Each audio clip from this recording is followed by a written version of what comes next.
Bom dia, irmãos. Graça e paz. Nós vamos meditar um pouco nessa manhã no Salmo 46, mas antes de você abrir no Salmo 46, eu quero te pedir para abrir lá em 2 Reis, segundo livro dos Reis, o capítulo 19.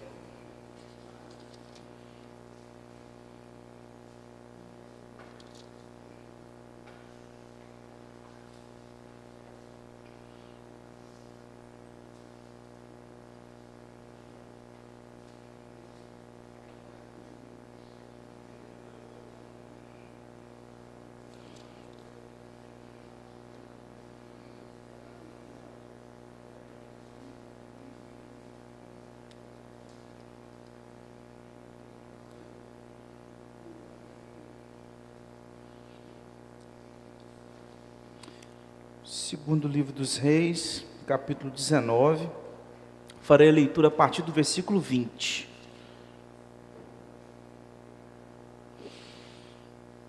Esses capítulos são relacionados à invasão de Senaqueribe, rei da Síria, a invasão a Judá.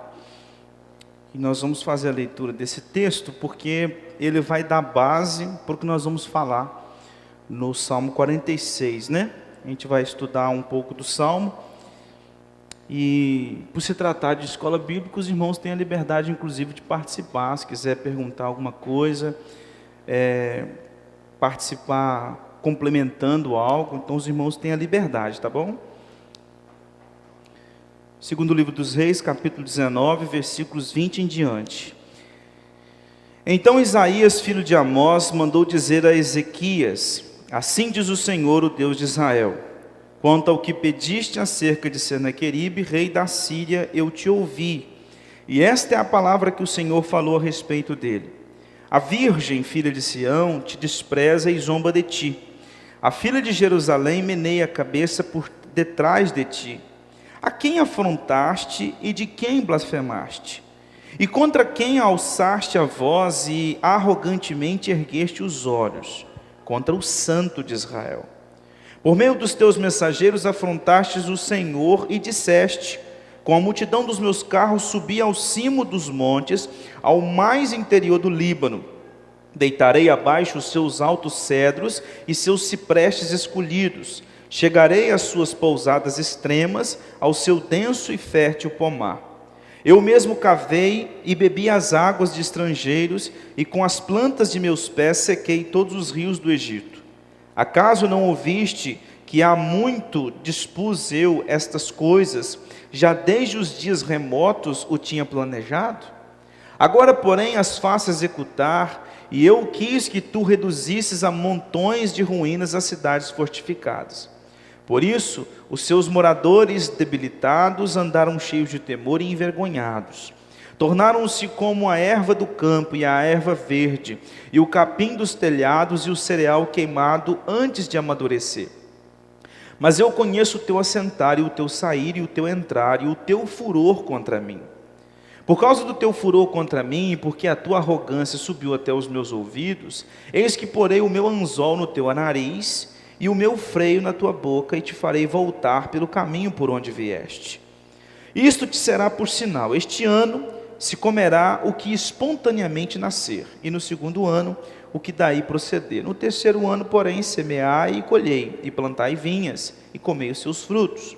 O que escapou da casa de Judá e ficou de resto, tornará a lançar raízes para baixo, e dará fruto por cima.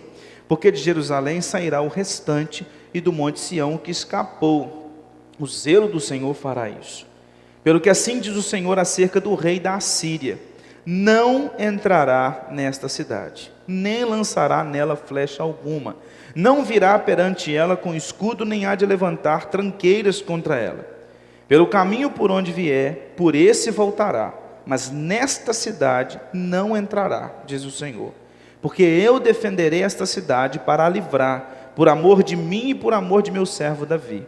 Então, naquela mesma noite, saiu o anjo do Senhor e feriu no arraial dos assírios 185.000. E quando se levantaram os restantes pela manhã, eis que todos estes eram cadáveres. Retirou-se, pois, Senaqueribe, rei da Síria, e se foi. Voltou e ficou em Nínive. Sucedeu que, estando ele a adorar na casa de Nisroque, seu deus, Adrameleque e Sarezer, seus filhos, o feriram à espada, e fugiram para a terra de Ararate, e Esarardon, seu filho, reinou em seu lugar. Agora você vai lá para o Salmo 46. Por que nós lemos este texto? Porque muitos teólogos acreditam que o Salmo 46 foi escrito, composto dentro desse contexto, onde Deus livrou o povo dele do exército assírio.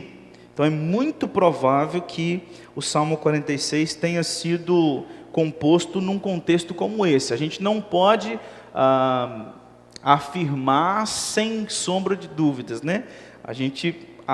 Os teólogos afirmam que é muito provável que num contexto parecido com esse pode ter surgido o Salmo 46, e muitos acreditam que é muito provável que este seja o contexto, porque é muito difícil a gente contextualizar os salmos que não têm título, como é o caso, por exemplo, do Salmo 51. O Salmo 51 tem um título. Ele diz que o salmista Davi escreveu aquele salmo no contexto onde pecou contra Deus em tomar Batseba como sua esposa, né?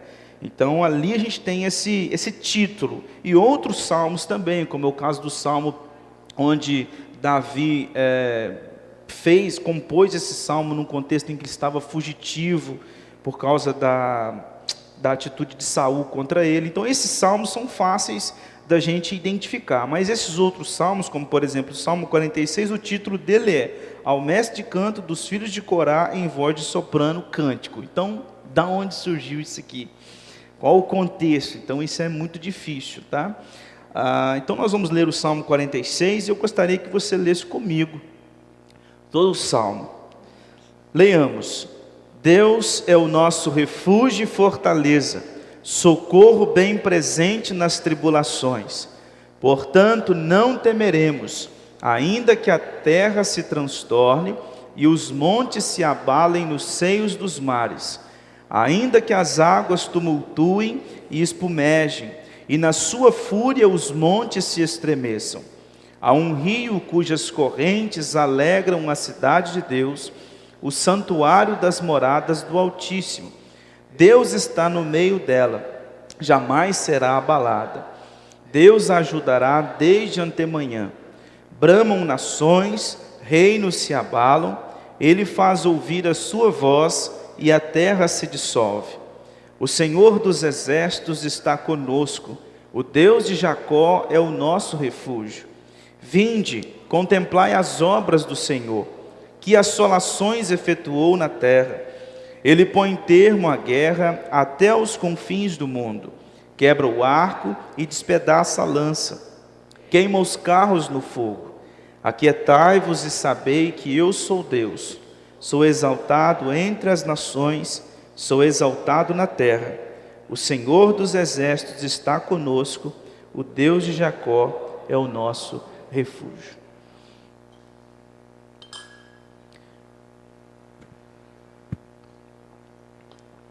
Vamos orar, irmãos.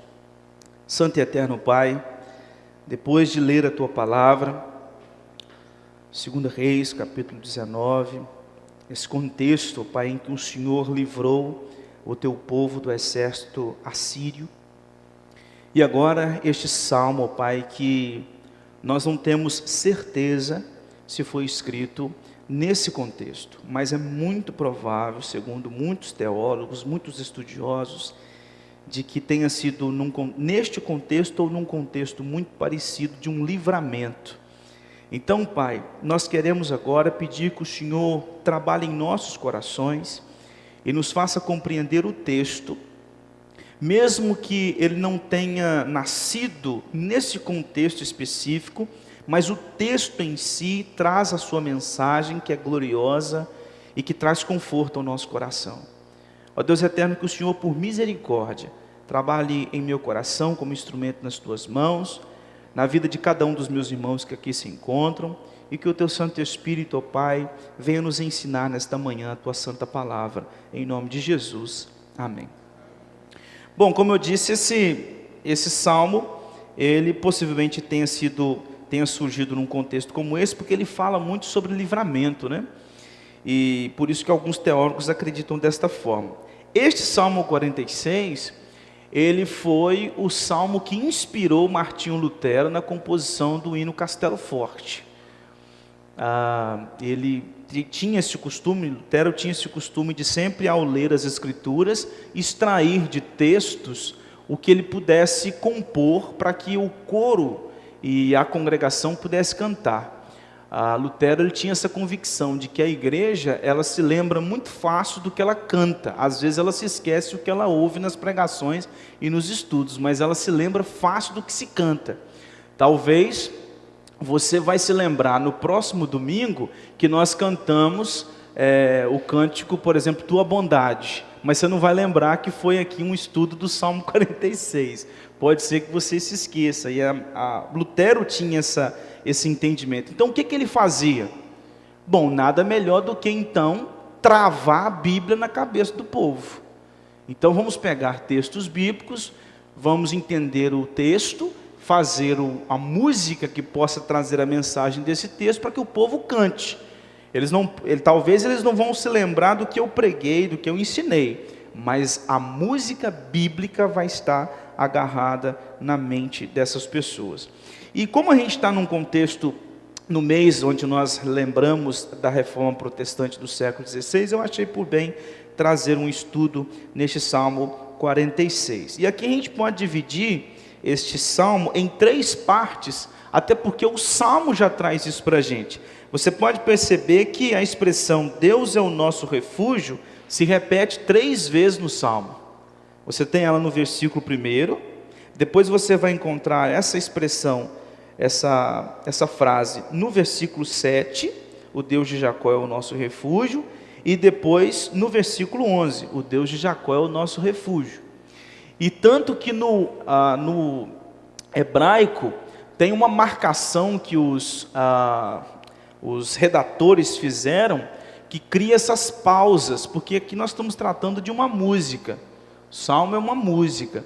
Então tinha pausas. Você tem uma pausa no versículo 3, que é onde vai começar a segunda estrofe, que é o versículo 4, e você tem uma pausa depois no versículo 7, que é onde vai começar a terceira estrofe, que é o versículo 8 para frente. Por isso que você pode reparar, se você tem uma Bíblia revista e atualizada pela Sociedade Bíblica do Brasil, você vai reparar que a letra D do primeiro versículo, a letra H do quarto versículo e a letra V do oitavo versículo estão em negritos, marcando então as estrofes do Salmo. Então nós temos aqui, Deus é o nosso refúgio, e esta é a grande ênfase do salmista. Deus é o nosso refúgio. Mas em que contexto que ele explica isso? O primeiro versículo, os primeiros versículos, que são a primeira estrofe, ele diz que Deus é o nosso refúgio e fortaleza, socorro bem presente nas tribulações. E ele diz então, portanto, diante disso, não temeremos. Não temeremos como? Ainda que a terra se transtorne, ainda que os montes se abalem no seio dos mares, ainda que as águas tumultuem e espumejem, e na sua fúria os montes se estremeçam. Então o que nós vemos aqui dos versículos 1 a 3, que é a primeira estrofe? Ele está dizendo assim, Deus é o nosso refúgio em meio ao tumulto da criação. Nós sabemos que depois da queda, a terra foi amaldiçoada, nós vivemos num mundo amaldiçoado. Um dia a gente estava conversando lá no seminário, e eu comentando com um amigo meu que eu gosto muito de assistir aquele programa num canal aí nesse cara, esqueci agora, é Brasil Visto de Cima, ou Mundo Visto de Cima, que é um programa muito interessante de se ver. Você vê vários lugares do Brasil, no mundo, e você vê a beleza da criação de Deus, quando eles passam naquelas praias, naquelas montanhas, e é muito bonito. E aí, um colega meu falou assim, pois é, tão bonito e mesmo assim amaldiçoado. Aí eu falei assim, é é muito bonito, mas está debaixo do pecado. Aí eu fico pensando, como que vai ser então novos céus e nova terra, onde não habita o pecado?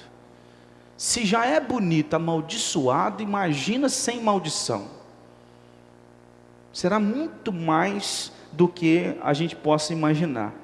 Então, mas esta criação, ela está revoltada. Por isso que a gente encontra enchente, terremoto, erupções vulcânicas, você tem maremotos, tsunami, tornados, furacões, e vai por aí, né?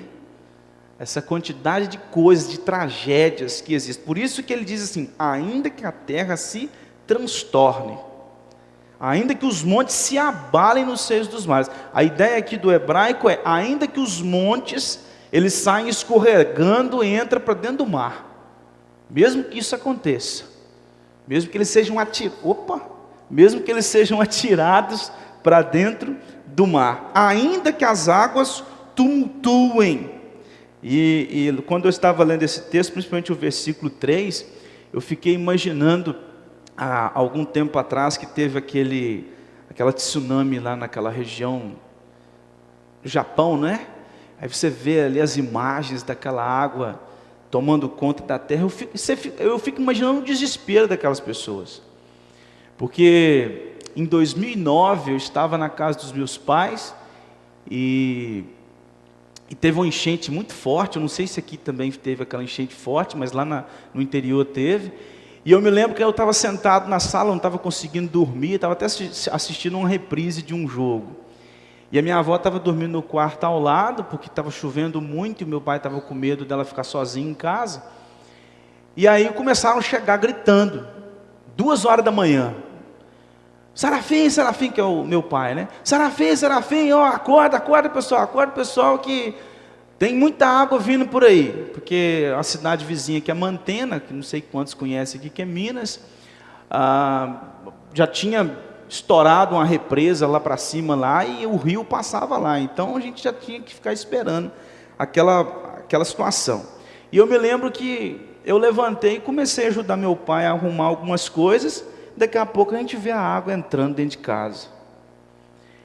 E aí, num minuto que a gente tirou um sofá e colocou num lugar, quando eu cheguei, a água já estava na canela. Eu falei assim, meu Deus do céu, daqui a pouco... Ou seja, no final das contas, a água dentro da nossa casa veio na ponta do meu nariz, se eu ficasse com os pés no chão. Dentro de casa. Aí você imagina isso, você olha para dentro da sua casa, você vê água, quase 2 metros de altura de água ali. Então, ou seja, como que a gente está sujeito a situações que a gente não tem controle? Eu lembro que o meu pai, ficou até engraçado depois, o meu pai, quando a água começou a entrar, tentando tirar a água com rodo, jogando a água com rodo, falou assim, pai, o senhor não vai vencer, porque se a água começar a entrar, não adianta não, o senhor não vai vencer não, é melhor o senhor vir para cá e me ajudar a levantar os trem, porque não tem jeito não. Então, quando isso acontece, a gente pensa assim, para onde que eu vou correr? Um terremoto, você esconde aonde? Um tsunami, vem água, imagina você ali na Praia da Costa, na Praia de Itapuã, e levanta aquela onda enorme, você vai pular para onde? Bom, eu acredito que você vai procurar o lugar mais alto possível, mas imagina você e centenas e milhares de pessoas fazendo a mesma coisa. E o que o salmista está dizendo aqui? Mesmo que tudo isso aconteça, Deus é o nosso refúgio e fortaleza. A gente tem aonde se refugiar. Mas isso não vai me isentar de ter uma casa destruída, de ser machucado, ou até mesmo de ser morto por causa de uma tragédia daquela. Mas o que o salmista está dizendo é o seguinte, que estas coisas que acontecem, elas não são superiores à nossa relação com Deus. Porque por mais que no meio de uma tragédia, a minha vida ou a vida de familiares sejam ceifadas, eu tenho um descanso em Deus, apesar de todo esse caos que é instalado. Então esse é o grande ponto aqui do salmista, né? E a gente pode perceber que muitos cristãos nessas regiões ali do Oriente Médio, da Ásia, eles acabam vivendo, né, nesse contexto em que infelizmente muitas situações como essa acontecem. Agora recentemente não teve aquele furacão lá, né? Muitos nossos irmãos passaram aqui na América também, muitos casos. Então mesmo nessas condições a gente é levado a descansar no Senhor. Mas além dessas questões todas, a gente tem outras coisas relacionadas a esses versículos de 1 a 3, que nos chamam a atenção. Por exemplo, o que nós vivemos, e é o que muitos ainda acreditam que estamos vivendo, que é a questão da pandemia, né? Onde você começa a tomar conhecimento de que começam uma pessoa, 2, 3, 4, 5, lá no outro lado do mundo, alguns casos isolados, daqui a pouco aquilo estoura na Itália, e você vê que algumas coisas estão acontecendo no mundo, e daqui a pouco o primeiro caso no Brasil, o segundo caso no Brasil, terceiro caso no Brasil, quarto caso no Brasil, e aí começa todo mundo parar e fecha tudo, e etc, e a gente viveu toda aquela situação. E o que o salmista traz para nós num contexto desse? Deus é o nosso refúgio, mesmo em diante de uma situação como essa. A gente vai ficar com medo, obviamente, né? A gente vai ficar com medo, você não sabe o que é aquilo. No início, então, a gente não sabia absolutamente nada do que era aquilo, a gente não entendia o que aquilo ia acontecer e como é que seriam as coisas, mas o salmista traz isso para nós. Só que algumas coisas a gente precisa entender, que todo esse caos que acontece na criação é culpa nossa. Todo esse caos que acontece na criação é culpa nossa. O pecado, ele faz parte da história humana porque o nosso cabeça decidiu assim. E o nosso cabeça decidiu assim, sendo ele aquele que nós entendemos no hebraico, a humanidade. Então não foi uma escolha de Adão específica só. Às vezes as pessoas falam assim, isso tudo é culpa de Adão, se eu estivesse lá eu tinha feito diferente. Não teria feito diferente. Ele, como cabeça da criação, fez com que tudo isso viesse a acontecer. Então, infelizmente, nós vivemos num mundo manchado pelo pecado, onde a própria criação está contra nós, diante de um contexto onde nós somos os responsáveis por fazer com que o pecado entrasse na humanidade. E aí os versículos 4 a 7,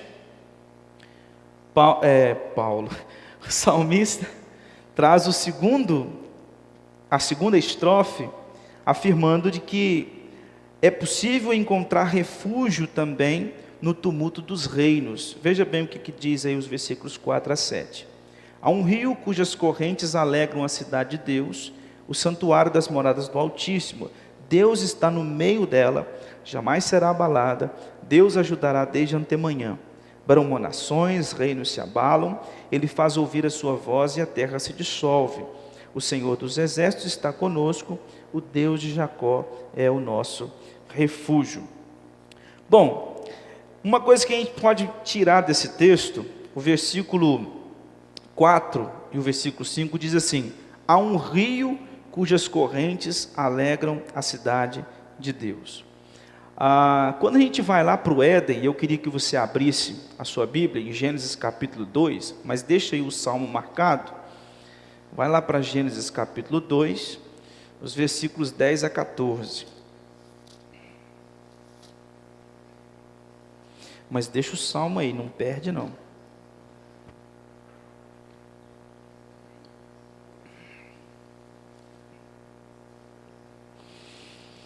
Olha só, Gênesis capítulo 2, de 10 a 14. E saía um rio do Éden para regar o jardim, e dali se dividia, repartindo-se em 4 braços. O primeiro chama-se Pison, é o que rodeia a terra de Avilá, onde há ouro.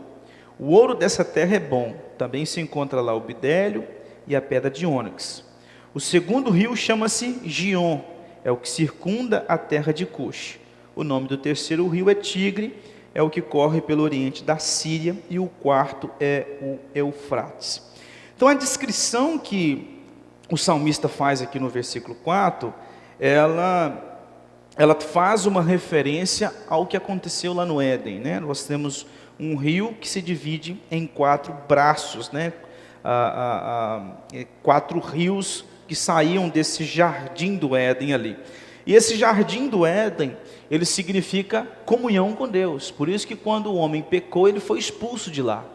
Então o homem perde essa comunhão com Deus a partir do momento em que ele peca. E ele fala aqui que este rio cujas correntes alegram a cidade de Deus, o santuário das moradas do Altíssimo. Deus está no meio dela, jamais será abalado. A Escritura traz algumas referências em relação à igreja. O Novo Testamento usa expressões, palavras para se referir à igreja como noiva, edifício do Espírito Santo, fala a respeito do templo, a casa espiritual. Então o Novo Testamento traz essas referências à igreja. O Antigo Testamento também. Então cidade de Deus, santuário das moradas do Altíssimo, são referências que o Antigo Testamento faz ao povo de Deus. Às vezes quando você olha o versículo 4 e o versículo 5, talvez você fica preso na estrutura de Jerusalém, e não é na estrutura de Jerusalém. Por mais que você veja que o santuário das moradas, onde você pode pensar aqui no templo de Jerusalém, lá na cidade de Jerusalém, mas ele não está dizendo somente naquele contexto, mas há uma aplicação mais ampla, porque essa cidade de Deus no Antigo Testamento é uma referência à igreja, ao povo de Deus. No Antigo Testamento nós sabemos que estava restrito à comunidade de Israel, mas no Novo Testamento isso se abre para judeus e gentios. Só que a cidade de Deus aqui não é especificamente a estrutura, mas as pessoas que compõem essa cidade. Mas aí, que rio é esse que ele está falando aqui no versículo 4? E aí eu peço você também para marcar a sua Bíblia no Salmo 46, e agora aí para Ezequiel 47.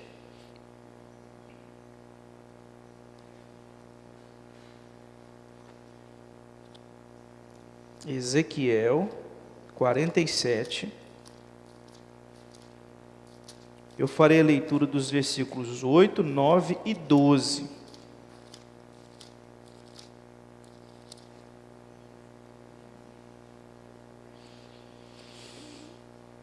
Ezequiel 47, versículo 8, 9 e 12.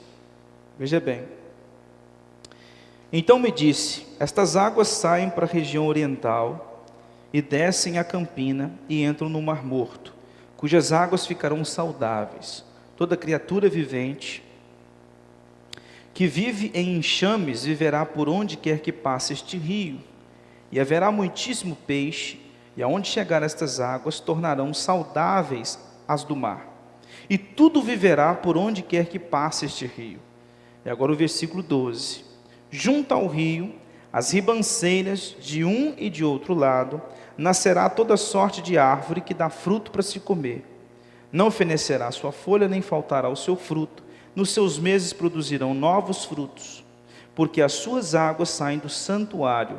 O seu fruto servirá de alimento e a sua folha de remédio. Então o que nós temos aqui é uma visão que Ezequiel tem de um rio que saía debaixo do templo. Esse templo aqui de Jerusalém. E esse templo que nós vemos no Novo Testamento, uma prefiguração de Cristo e a casa espiritual que Pedro traz na sua primeira carta, que é a igreja.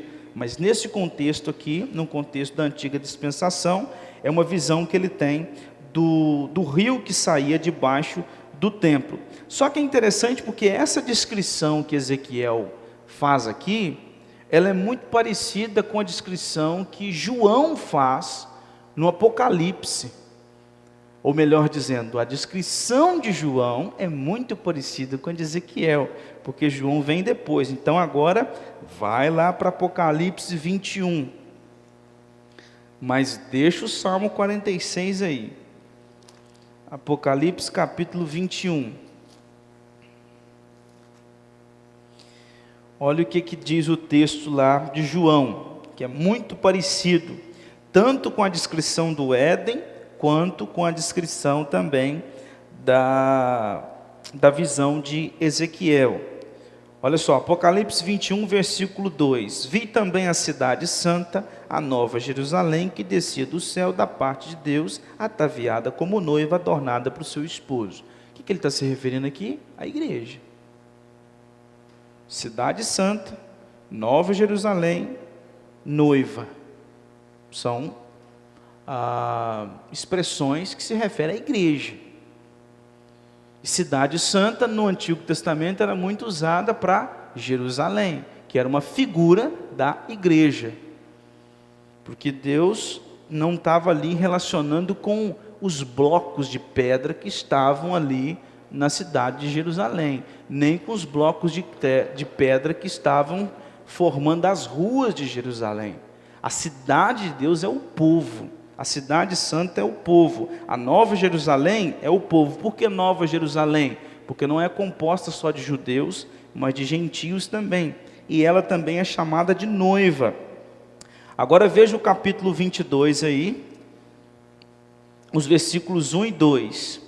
Então me mostrou o rio da água da vida, brilhante como cristal, que sai do trono de Deus e do Cordeiro. Olha só, muito parecido com a visão de Ezequiel. No meio da sua praça, de uma e outra margem do rio, está a árvore da vida, que produz 12 frutos, dando o seu fruto de mês em mês, e as folhas da árvore são para a cura dos povos. Muito parecido com o que Ezequiel falou. Muito parecido. E o versículo, eu acabei me esquecendo aqui, o versículo 4 do capítulo 21, é de que lhes enxugará dos olhos toda lágrima, e a morte já não existirá, já não haverá luto, nem pranto, nem dor, porque as primeiras coisas passaram. Então o que nós temos aqui, voltando lá para o Salmo 46? Há um rio, cujas correntes alegam a cidade de Deus, o santuário das moradas do Altíssimo. Deus está no meio dela, jamais será abalada. Deus ajudará desde antemanhã.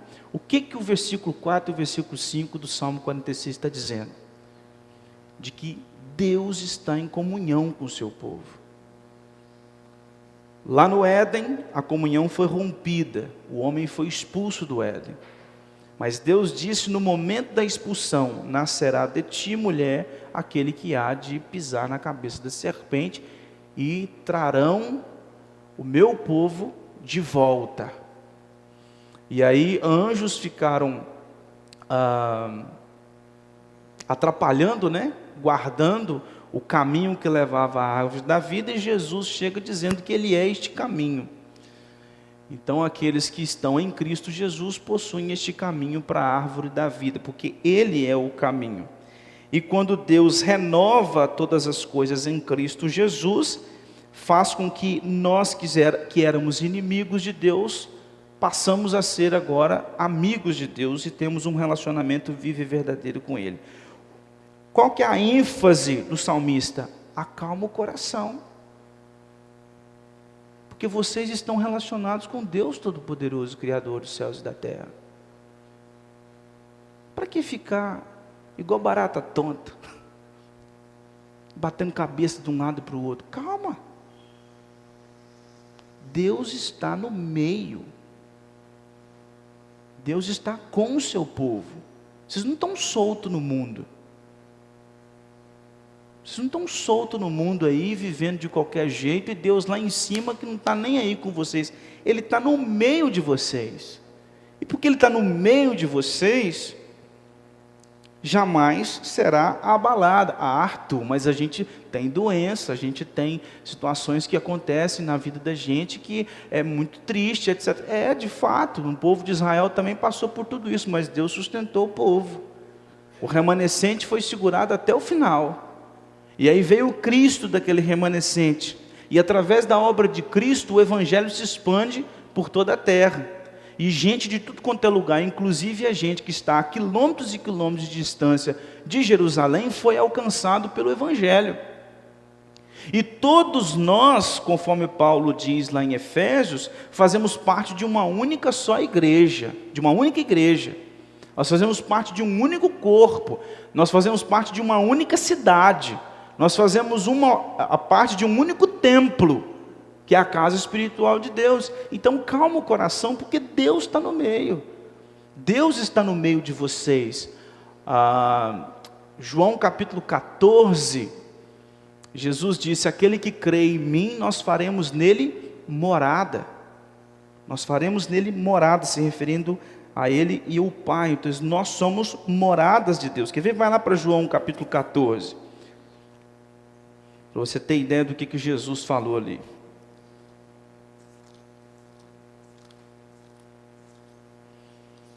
João capítulo 14. Primeiro aquele início lá que todo mundo conhece: não se turbe o vosso coração, credes em Deus, crede também em mim. Na casa do meu pai há muitas moradas, se assim não fora, eu vos teria dito, pois vou preparar-vos lugar. Aí você vai lá para frente, a partir do versículo 23. Respondeu Jesus: se alguém me ama, guardará minha palavra, e meu Pai o amará, e viveremos para ele, e faremos nele morada.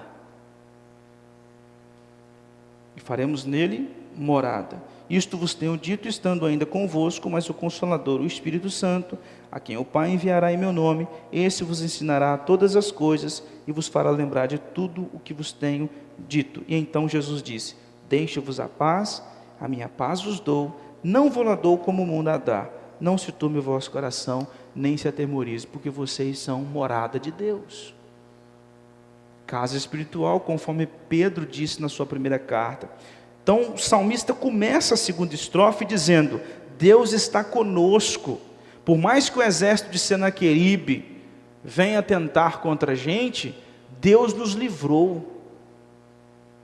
Milhares de soldados caíram, porque Deus está conosco. Os deuses dos povos não são superiores ao nosso Deus. E aí o versículo 6 e 7, o salmista diz: bramam nações, reinos se abalam. Ele faz ouvir a sua voz e a terra se dissolve. O Senhor dos exércitos está conosco, o Deus de Jacó é o nosso refúgio. O que ele está dizendo aqui? Que por mais que os reinos fiquem em pé de guerra, por mais que você olhe para a terra, e a gente hoje tem aí o Twitter, os jornais, as redes sociais para poder nos expor, trazer para nós o que está acontecendo pelo mundo afora. Ele está dizendo assim: olha, mesmo que os reinos estejam num caos, nação contra nação, reino contra reino, ameaça de invasão em seu país, guerra civil, por mais que tudo isso esteja acontecendo, acalma o coração, Deus está no controle. Por mais que você sinta que o seu próprio país, e aí pensando no nosso Brasil, por mais que você sinta que o nosso país está em pé de guerra, acalma o seu coração. Deus é o nosso refúgio. Às vezes nós temos uma tendência e isso é natural porque nós somos pecadores, de ficar com medo de tudo. Desponta uma guerra lá do outro lado do mundo, aí você já começa a não dormir de noite. Mas e se esse negócio chegar aqui? E se o Brasil fizer alianças erradas? E se daqui a pouco estourar uma guerra civil aqui no Brasil? A gente está vendo, não vou entrar propriamente nisso, mas a gente está vendo muita polarização, por exemplo, nesse contexto político. E algumas pessoas falam assim: e se depois dessas eleições começar uma guerra civil no Brasil? Mas aí que comece. Se pela guerra civil Deus vai purificar a igreja dele, glória a Deus por isso. A gente não precisa ficar com medo, o que vai acontecer? Porque aí tem um pessoal que nem dorme de noite. E se X ganhar? E se Y ganhar? Pelo amor de Deus. Se X ganhar, vai levar a gente para o buraco. Se o Y ganhar, vai levar a gente para o buraco. E aí não consegue nem dormir de noite. Rapaz, faz você uma análise, pega a sua Bíblia, olha todo mundo que está se apresentando aí. Nós já fizemos isso no primeiro turno, faz no segundo, analisa, à luz das Escrituras. Vai lá no dia 30 agora, vota em quem você achar que você tem que votar à luz das Escrituras. É bem lembrado isso. Vote de acordo com as Escrituras. Mas descanse o seu coração, vira as costas e vai embora para casa. Bom, a gente precisa entender que nós como cidadãos, nós temos as nossas responsabilidades, e o texto aqui, o salmista, ele diz o seguinte, mesmo trazendo essas aplicações para nós, mesmo que nós tenhamos responsabilidades, inclusive nesta área, a gente tem que acalmar o coração, entender que Deus é o nosso refúgio, mesmo que reinos se abalem, mesmo que o contexto não esteja como a gente gostaria. O que vai ser dos próximos meses, dos próximos anos? Jesus disse, basta o dia o seu próprio mal. Vamos viver um dia de cada vez, vamos fazer a nossa parte, analisa de acordo com as... E sempre, irmãos, a gente precisa entender isso, nada na nossa vida a gente faz fora da Bíblia. Um jovem não procura um outro jovem para casar, porque achou bonito, ou porque a idade está de acordo. Não, você vai de acordo com as Escrituras. Você vai lá e analisa, é crente, já começa por aí, né? Não é crente, não, então isso aí já para mim já não presta. Mas isso não estou falando em relação a casamento, tá, gente? É cristão, então já não presta. Então a gente se baseia tudo nas Escrituras, e tudo na vida é assim, até mesmo uma escolha de um candidato, de um futuro governante. Também a gente faz toda essa análise, porque o óculos que a gente enxerga a realidade é a Bíblia. Não dá para poder tirar o óculos de segunda a sexta, ou de segunda a sábado, e colocar o óculos no domingo. A gente faz isso 24 horas. O óculos, na verdade, não é nem mais óculos, é lente de contato, que fica agarrado no olho. Não é para poder tirar exatamente. Mas o que a gente faz? O que vai acontecer? Às vezes você pode, infelizmente você pode ter feito isso no dia 2 e pode correr o risco de fazer isso no dia 30. De arrumando para ir para o culto, se é que você vai para o culto também, né? Porque tem esse negócio, né? Você vai para o culto e as passeagens não estão legais, não está bom. Meu Deus do céu, esse negócio tem que virar. Esse negócio, eu estou falando para ambos os lados, tá, gente? Meu Deus do céu. Irmão, não vou conseguir cultuar hoje não. Aí começam os foguetes estourando lá fora. Meu Deus do céu, você tem misericórdia. Será como é que está esse negócio? E a tensão de pegar o celular para poder olhar. Calma o coração, fulano. Descansa a sua vida. Você vai mudar o resultado ficando desse jeito? Mas se o X ganhar, toda a autoridade foi instituída por Deus. E se o Y ganhar, toda a autoridade foi instituída por Deus. Ponto. A gente tem que entender isso. A gente faz a nossa parte, a gente tem a nossa responsabilidade, mas entrega nas mãos de Deus. E é isso que o salmista está dizendo. Mesmo que os reinos estejam uma bagunça, Deus é o nosso refúgio. Se a gente está lá, por exemplo, imagina você em países, os irmãos aqui conhecem um pouquinho da história do reverendo Osni Ferreira. Imagina você num contexto de um país onde você não tem paz para andar na rua com uma Bíblia na mão. Se você não pode chegar em casa, que o Osni falou isso, você não pode chegar em casa se você se converteu e falar com a sua família que você é crente. Porque senão um irmão seu te denuncia. E o que o povo faz? O povo fica enfurnado dentro de casa? Não, o povo vai cultuar secretamente. Por quê? Deus é maior. Por mais que as coisas não estejam legais, Deus é o nosso refúgio. Se Ele quis que a gente passasse por isso tudo, eu estou falando em relação àqueles irmãos, nós vamos cultuar Ele assim mesmo. A gente enfia dentro de uma caverna, como diz o Osni Ferreira, o pessoal se reúne, não pode cantar, né? Só tem que ler a Bíblia e orar baixinho, porque ninguém pode saber, entendeu? Se for, vão servir a Deus e vão seguir em frente. O que a gente tem que fazer é descansar o coração. Jesus disse o seguinte: por mais ansioso que nós possamos estar, a gente não vai aumentar um curso, ou alcova ao custo da nossa vida. A gente não pode fazer nada, basta odiar o seu próprio mal, busque o reino de Deus e a sua justiça, descanso o seu coração. Deus é o nosso refúgio. E agora, os versículos 8 a 11, vamos lá, versículos 8 a 11, e eu acho que o nosso horário já acabou, vamos ter que andar rápido aqui.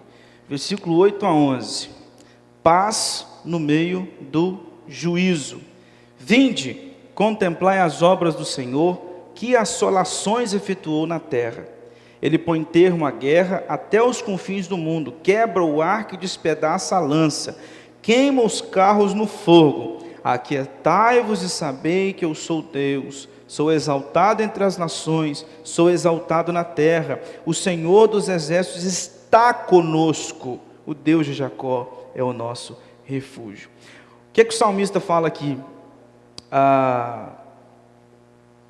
O salmista faz um convite para o povo de Israel: vem cá, dá uma olhada no mundo e veja o que o Senhor fez. Vinde contemplar as obras do Senhor. E aí, que obras é essa que o salmista faz com que os israelitas vejam?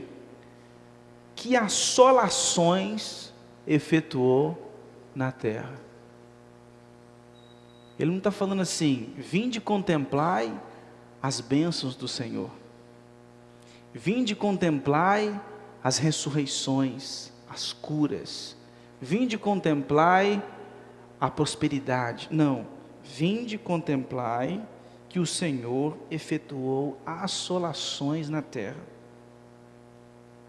Ele põe termo à guerra até os confins do mundo, quebra o arco, despedaça a lança, queima os carros no fogo. Ele age com juízo. E Deus age com juízo extraordinariamente, ou seja, como aconteceu aqui, no caso lá de 2 Reis capítulo 19, o anjo do Senhor entra na batalha e destrói tudo. Isso foi uma atitude extraordinária, sobrenatural. Mas também ele age através de medianeiros, né? Através dos meios, melhor dizendo. Então ele age assim, levantando exércitos contra exércitos, pessoas contra pessoas, reinos contra reinos, situações contra situações. Arthur, então, diante disso a gente pode entender que a pandemia que nós vivenciamos, o vírus que nós vivenciamos, é uma dessas assolações? Óbvio. É claro. Por que, Arthur? Porque nós somos pecadores. Porque nós somos pecadores. Quais são os propósitos de Deus em relação a isso para os ímpios e para a igreja? Aí a gente pode tirar conclusões diferentes. Mas a grande verdade é que Deus efetuou assolações e continua efetuando assolações. Você acha que Deus está isento ao que está acontecendo na Ucrânia? Não. Óbvio que não. Você acha que Deus estará isento em relação ao que está acontecendo em outros países? Ou o que pode acontecer? Algumas pessoas ficam com medo assim: mas será que esse negócio não vai virar uma terceira guerra mundial? E se virar? Se virar, vai cumprir os propósitos que Deus tem para a sua criação. Para qual motivo? Não faço a mínima ideia. Mas o que eu sei é que essas assolações são para punir pecadores. Mas esse versículo 9, muito provavelmente, o salmista está se referindo ao que Deus fez com o exército assírio. Ele destruiu o exército. Ele acabou com eles. Ele tentou peitar o povo E Deus disse: você não vai entrar. E o anjo do Senhor despedaçou. Às vezes a gente se esquece, ou talvez a gente tenha aquela falsa sensação de que a igreja está sob ataque. A gente tem essa falsa sensação, e eu falo falsa sensação porque Jesus falou que ela é falsa. A falsa sensação de que a igreja está sob ataque. Só que não é. Jesus falou que na verdade quem está sob ataque é o inferno. As portas do inferno não prevalecerão contra a minha igreja. As portas de quem? Da igreja? Não, as portas do inferno. Não é a porta da igreja. As portas do inferno não prevalecerão contra o ataque da igreja. Então quem está sob ataque é o inferno, não a igreja. Então ele diz o seguinte: é Deus que dá fim, traz juízo, e Ele sempre cuida dos seus. Deus está no meio dela, jamais estará abalada. E no versículo 11 ele diz: o Senhor está conosco. Ele está jogando fogo para tudo quanto é lugar, fazendo exércitos baterem a cabeça. Ele está destruindo tudo, ele está vindo como um rolo compressor sobre as nações. Mas o povo dele ele está guardando. O povo dele ele sustenta. É difícil, a gente tem que ficar escondendo, a gente passa por limitações, a gente passa por isso, por aquilo outro, passa, mas calma o coração, porque Deus está conosco. Por isso que o versículo 10, ele diz: aquietai-vos e sabei que eu sou Deus. Ele está falando, sossega o coração, descansa, você não precisa viver angustiado, com a cabeça bagunçada, não conseguindo dormir de noite. Descansa o seu coração, aquieta o seu coração, calma aí. O salmista está dizendo: irmãos, igreja, povo de Deus, descansa o coração, porque Deus está no meio do seu povo, Deus está conosco, Deus é o nosso refúgio, Deus é a nossa fortaleza, Deus é o nosso socorro, Deus é aquele que está atuando na história, Deus não está isento, então Ele sabe de tudo que está acontecendo na história. Mesmo que o mundo esteja numa situação difícil, mesmo que os reinos estejam numa situação difícil, mesmo que as coisas não estejam boas, Deus é o nosso refúgio. Então, diante disso, saibam que Deus é Deus, e de que Ele é exaltado entre as nações, exaltado tanto na glorificação do seu nome pelo povo dele, que honra o seu nome, como Ele é glorificado quando Ele age com juízo.